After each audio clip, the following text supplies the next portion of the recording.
Καλησπέρα παιδιά! Είμαι σε Greek Gamer εδώ πέρα και σήμερα κάνω μια ανακοίνωση για το κανάλι GR Game Legends. Λοιπόν παιδιά, εγώ με το φίλο μου τον Δημήτρη έχουμε αυτό το κανάλι, το GR Game Legends.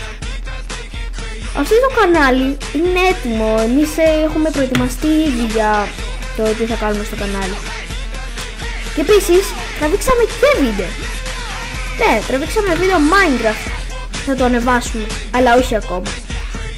Αυτό τώρα είναι για δικούς μας λόγους. Δεν είναι κάτι κακό. Απλώς είναι για δικούς μας λόγους, αλλά θα το ανεβάσουμε. Εσείς να μείνετε συντονισμένοι, γιατί έρχονται πολλά άλλα στο κανάλι. Γι' αυτό να μην ανησυχείτε για εμάς. Εμείς το βίντεο θα το βγάλουμε. Θα βγάλουμε και άλλες εκπλήξεις. Αυτή ήταν η ανακοίνωσή μου. Γεια σας.